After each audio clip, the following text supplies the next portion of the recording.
बहुत बहुत स्वागत है आपका। Thank you very much for coming to the session. तो आज की प्रैक्टिस शुरू करते हैं। देखिए, सेंटेंस स्ट्रक्चर्स की यहाँ पे प्रैक्टिस करेंगे कि एक बात को कहने के लिए सेंटेंस को कितने तरीके से घुमा फिरा के फॉर्म किया जा सकता है, जिसको कहते हैं वर्ड ऑर्डर। ग्रामर साथ के साथ डिस्कस करते हुए चलेंगे। 300 करीबन स्ट्रक्चर्स हैं।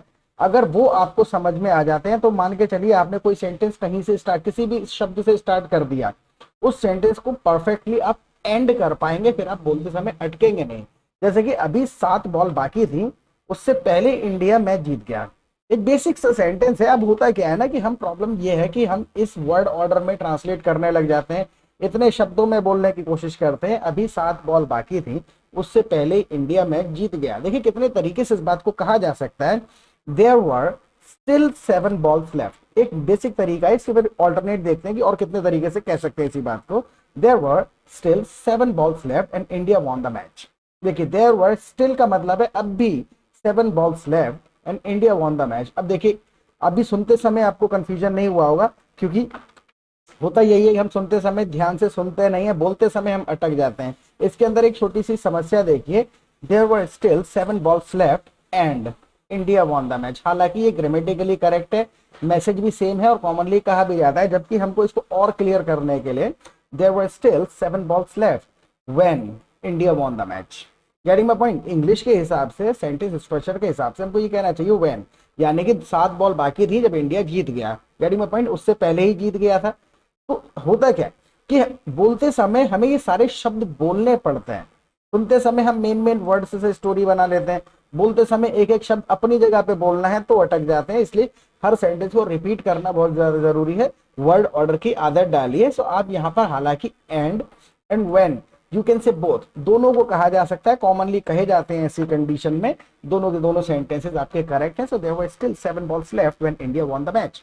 हालांकि ये रही बात, हमने कुल मिला के हिंदी के स्टाइल में बोल दिया, लेकिन अगर आप इसी बात को ऐसे बोल देंगे, India won the match by 7 balls, इसका मतलब ये है कि 7 बॉल बाकी थी और इंडिया मैच जीत गया। India won the match by 7 balls. तो फिर हमने करा क्या, थोड़ा बहुत घुमाया फिराया है सेंटेंसेस को। अब अगले सेंटेंस से आपको करना क्या है, अब अगला सेंटेंस में लिखने वाला हूं, केवल मैसेज पहुंचाने की कोशिश करिए, हिंदी के शब्दों को ट्रांसलेट मत करिएगा। फीलिंग को बताएंगे तो कम से कम 10 ऑल्टरनेट माइंड में आएंगे। अरे इस बात को ऐसे भी कहा जा सकता है, जैसे तुम कौन सी टीम के साथ हो, तुम कौन सी टीम के साथ हो। बिल्कुल बेसिक सा सेंटेंस है। Which team are you with, which team are you with. ये हुआ एक, हमने हिंदी के जो साथ है, ये किसके साथ हो, इसको यूज कर लिया है। जबकि हमको थोड़ा और नेचुरली कहना चाहिए, which team do you support, which team do you support. हालांकि which team are you with अगर आप कह देते हैं तब भी ग्रामेटिकली करेक्ट है। तो ये थोड़ा सा है अपनी इंग्लिश को थोड़ा इफेक्टिव करने के लिए। एक्चुअल में हुआ क्या, अभी ये जो 2 सेंटेंसेस हमने लिखे हैं ना, इनमें ट्रांसलेशन करने के बाद या फिर नेचुरली इनको बोलने के बाद कोई फर्क नहीं आ रहा है। लेकिन आगे के आप सेंटेंसेस देखिए, आपको लगेगा कि अगर इन सेंटेंसेस को हमने ट्रांसलेट कर दिया होता तो बिल्कुल ही मीनिंग बदल जाता। और वही सेंटेंसेस हैं जो हमको फ्लुएंटली इंग्लिश बोलने से रोक देते हैं, माइंड में रह जाते हैं, क्योंकि हम ट्रांसलेट कर डालते हैं जबकि उनको ट्रांसलेशन करना पॉसिबल होता ही नहीं है। Look at the next sentence. और बेसिक ग्रामर है, ग्रामर तो आपको समझ आ ही रही होगी। विच team do you support question पूछ रहे हैं, इसीलिए कहा जा रहा है, राइट। बेसिक सा ग्रामर है। अगर जहां भी जिस पॉइंट पे आपको ग्रामर समझ नहीं आए, कोई भी कंफ्यूजन होता है किसी सेंटेंस को लेके, कमेंट सेक्शन में आप लिख सकते हैं। हर कमेंट का हम रिप्लाई करते हैं। जिसे तुम सपोर्ट करते हो मैं भी उसी टीम को सपोर्ट करता हूँ। बंदे ने पूछा विच टीम डू यू सपोर्ट, कौन सी टीम को सपोर्ट करते हो। जिससे तुम सपोर्ट करते हो मैं भी उसी टीम को सपोर्ट करता हूं। एक्चुअल में देखिए, इसमें सारे शब्द यूज करने की जरूरत नहीं है, कई तरीके से फॉर्म करेंगे, message will remain same. I support the same team as you do, I support the same team, मैं भी सेम टीम को सपोर्ट करता हूं एज यू डू, जिसको आप सपोर्ट करते हैं। अब इसी चीज को आप दूसरे तरीके से बोल दीजिए। सपोज आपसे किसी ने पूछा विच team do you support, I support the one you do, I support the one you do, जिसको आप सपोर्ट करते हैं मैं भी उसी को सपोर्ट करता हूं।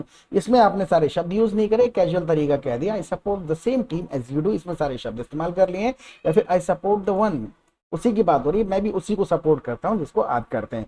वन हम लगा देते हैं ऐसी कंडीशन में जहां पर हम वाले की बात कर रहे होते हैं। वाला आदमी हो सकता है, फल हो सकता है, कोई ऑब्जेक्ट हो सकता है, वाला, right. Look at the next sentence. इसका मतलब तुम बताना नहीं चाहते, इसका मतलब तुम बताना नहीं चाहते हैं। इस बात को आप अपने शब्दों में भी कह सकते हैं। देखिए, नॉर्मल कहा जा सकता है, that means you don't want to tell me, that means you don't want to tell मी।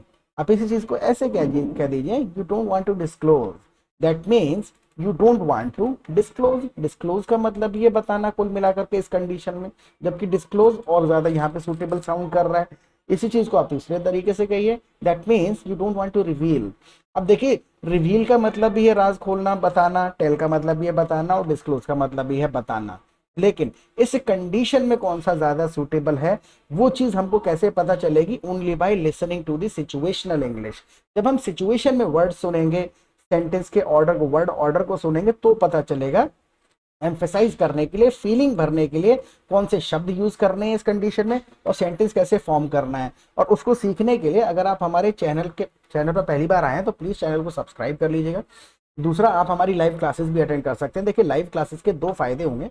सबसे पहले हम आपको अपनी कम्युनिटी, अपने ग्रुप में ऐड कर लेंगे, जहां पे आप दूसरे पार्टिसिपेंट्स के साथ रियल सिचुएशन में प्रैक्टिस कर पाएंगे। 300 करीबन पार्टिसिपेंट्स होते हैं हमारे एक प्रैक्टिस ग्रुप में।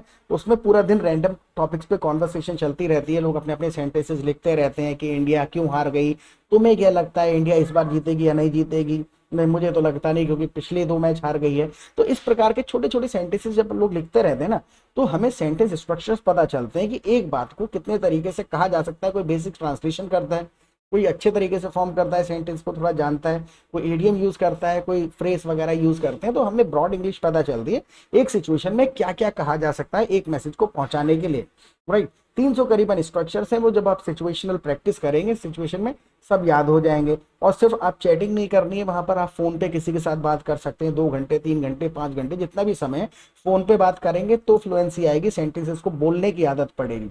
तो होता क्या है, यहाँ पर आपको एक एटमॉस्फेयर मिल जाएगा, प्रैक्टिस पार्टनर्स मिल जाएंगे जिनके साथ आप जब चाहें जितनी चाहें प्रैक्टिस कर सकते हैं। दूसरा, शाम को फिर लाइव क्लासेस होती है हमारी, तो ग्रुप में जो डिस्कशन चल रहे होते हैं या किसी ने कहीं से सेंटेंसेस वगैरह सुने होते हैं जिनको लेके कंफ्यूजन होता है कि इस सेंटेंस को कैसे बोलना है, इसके पीछे क्या ग्रामर है, या इंग्लिश के सेंटेंस को मैं समझ नहीं पा रहा हूँ, अपने तरीके से ऐसे बना रहा हूँ मैं, ये इसका मैसेज सेम रहा या नहीं रहा, ये बदल गया। तो डिस्कशन में जब आप बैठेंगे 15-20 दिन में आपके कंसेप्ट क्लियर हो जाएंगे, डाउट्स क्लियर हो जाएंगे, और सेंटेंसेस को फ्लुएंटली बोलने की आदत डालने के लिए प्रैक्टिस पार्टनर्स मिल जाएंगे।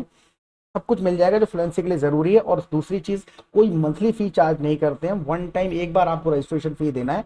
उसके बाद जब तक आप फ्लुएंटली इंग्लिश बोलना शुरू नहीं कर देते तब तक आप हमारे ग्रुप में भी रहेंगे, प्रैक्टिस करते रहेंगे, और अनलिमिटेड क्लासेस भी अटेंड कर सकते हैं, राइट। तो मोस्ट वेलकम है, लाइव क्लासेस में आइएगा। And let's get back to it now. मुझे कुछ हो गया है, देखिए मुझे कुछ हो गया है यानी कि एक अवस्था बताई जा रही है, something is wrong with me. आपने कुल मिलाकर के अवस्था बता दी, something is wrong with me, यानी कि मुझे कुछ हो गया है। हालांकि आप इसको ऐसे भी कह सकते हैं, something has happened to me, something has happened to me. अवस्था ये बताई जा रही है कि सर भारी भारी रहता है, कमजोरी रहती है, बुखार रहता है, काम करने का मन नहीं करता, नींद आती रहती है।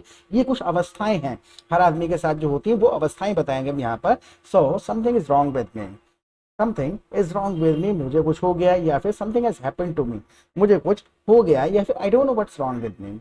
सिचुएशन है, देखिए अब तीनों सेंटेंसेस का मतलब वही है कि कुछ हुआ है आपके साथ, अब एक्सपीरियंस कर रहे हैं। लेकिन अगर आप फॉर्मली बात कर रहे हैं, कैजुअली बात कर रहे हैं, दोस्तों से बात कर रहे हैं, तो ये ऑल्टरनेट्स हमको पता होने चाहिए कि एक सेंटेंस में क्या क्या शब्द जोड़े जा सकते हैं। आई don't know what's wrong with मी, फिर आगे आप बता सकते हैं क्या हुआ है, सर भारी भारी रहता है।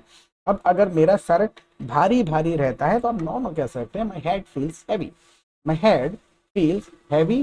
जैसे शरीर में कमजोरी रहती है, अब मेरे शरीर में अगर कमजोरी रहती है तो देखिए कितने तरीके से आप इस चीज को बता सकते हैं। आप कह सकते हैं my body feels weak, my body feels weak, जबकि हम ऐसे नहीं कहते हैं शरीर कमजोर महसूस करता है। माई बॉडी फील्स वीक, ये इंग्लिश में कहने का एक नॉर्मल तरीका है। आप ऐसे कह सकते हैं, आई don't have any strength, I don't have any strength. या फिर आप नॉर्मल एक और सेंटेंस कह सकते हैं, काफी ज्यादा कॉमन है, आई फील सो वीक। अब अगर मेरा सर भारी भारी रहता है और कमजोरी रहती है, दोनों चीजों को आप बताने की कोशिश करिए।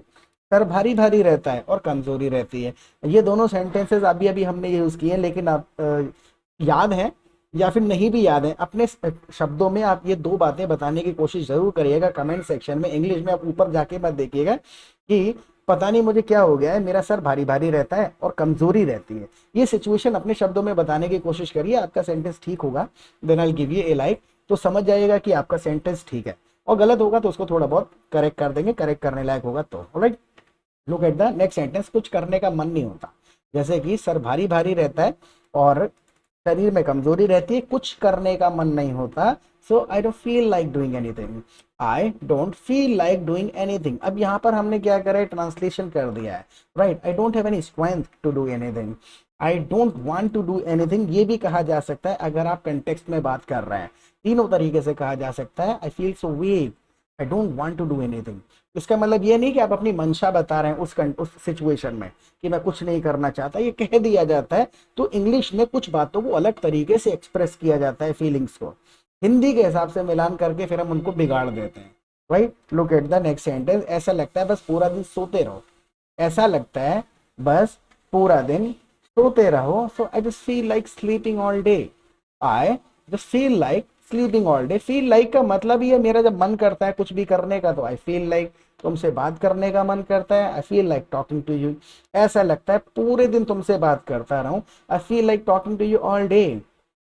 फील लाइक लगा के हमने इंडिकेशन दे दिया कि भैया मेरा मन करता है किसी काम का, बिल्कुल पढ़ाई का मन नहीं करता। आई don't feel like studying at all, I don't feel like studying at all, बिल्कुल पढ़ने का मन नहीं करता है। तो जब फील लाइक का बार बार यूज करेंगे, बार बार सुनेंगे लोगों को यूज करते हुए, तो लॉजिक समझ में आ जाएगा, याद हो जाएगा। इस सिचुएशन में तुरंत याद आने लगेगा जब भी मन करने की इच्छा होने की बात होगी, फील लाइक या डोंट फील लाइक, राइट। सो और मैं सच बता रहा हूँ, कल रात को 12 बजे सोया था और आज शाम को 4 बजे उठा हूँ। कल रात को 12 बजे सोया था तो आज शाम को 4 बजे उठा हूं। अब हिंदी के हिसाब से मिलान कर देंगे तो थोड़ा सा गड़बड़ हो जाएगा। देखिए इंग्लिश में बताने यूज वही होंगे घुमा फिर आकर के, लेकिन आदत में डालने पड़ेंगे। हम टेलिंग यू द ट्रुथ, इतना आपने बता दिया, हम टेलिंग यू द ट्रुथ। आप कह सकते हैं honestly speaking I am not lying, ऐसे भी कहा जा सकता है, मैसेज ही तो है, I am not lying, right. क्या हुआ था, I went to bed at 12 last night, yes I'm telling you the truth, I went to bed at 12 last night, 12 बजे सोने गया and woke up at 4 this evening। अब देखिए दोबारा से आ गया this evening, हम क्यों कह रहे हैं woke up at 4 this evening, क्योंकि कम से कम भी तो हम 50 बार इस चीज को डिस्कस कर चुके हैं। this evening, this morning, this afternoon, हम ऐसी कंडीशन में कहते हैं जब आज शाम, आज सुबह, आज दोपहर की बात हो रही है। जैसे आज हमारे घर मेहमान आने वाले हैं, आज शाम को हमारे घर मेहमान आने वाले हैं, तो हम ये नहीं कहेंगे टुडे इवनिंग, नॉर्मल कह देंगे there are guests coming to our house this evening, there are guest coming to our house this evening, या फिर some guests are coming to our house this evening, यानी आज शाम। टुडे इवनिंग, टुडे मॉर्निंग नहीं कहते हैं, this morning कह दिया जाता है। जैसे कि आज सुबह में बहुत लेट उठा, I got up so let this morning, right. So this morning कहेंगे, टुडे मॉर्निंग नहीं कहेंगे। तो वही घुमा फिरा करके रूल्स वही है, 300 करीबन स्ट्रक्चर्स हैं, हाँ, घूम फिर के आते रहेंगे। ये दिस इवनिंग कह दिया है, टुडे इवनिंग हमने यहाँ पर इसीलिए नहीं कहा। Look at the next sentence, बताओ इस समस्या का क्या करूं। अब मान के चलिए ये इतनी सारी समस्या आपने किसी को बताई है, अगर आपको पूछना है कैजुअली, कितने तरीके से पूछ सकते हैं, बताओ यार क्या करूं, कुछ उपाय दो, कुछ सजेशन दो। कई बार कहते हैं ना, फीलिंग को समझ के बोलिए, have you got any suggestion for me, have you got any suggestion for me, ये कैजुअल तरीका हो गया। Do you have any suggestion for me, can you help me with this, what should I do about it, I don't know what to do about it. 100 तरीके से उस feeling को पहुंचाना शुरू करेंगे तो कम से कम 20 तरीके होंगे। लेकिन अगर बताओ इस समस्या का क्या करूं, इसको ट्रांसलेट करने के पीछे पड़ेंगे तो एक सेंटेंस निकल के आएगा, और हो सकता है कुछ एक कंडीशन ऐसी आ जाए जिसमें वो सेंटेंस सूट ना कर रहा हो सिचुएशन में। ग्रामेटिकली करेक्ट हो सकता है लेकिन सिचुएशन में मजा नहीं आएगा, नेचुरल साउंड नहीं करेगा। इस सेशन के बारे में आप मुझे फीडबैक जरूर दीजिएगा कि इससे थोड़ा बहुत आपको सेंटेंस स्ट्रक्चर समझ में आए या नहीं आए। प्रैक्टिस करते रहे, फिर मिलेंगे एक नए सेशन के साथ। Till then bye.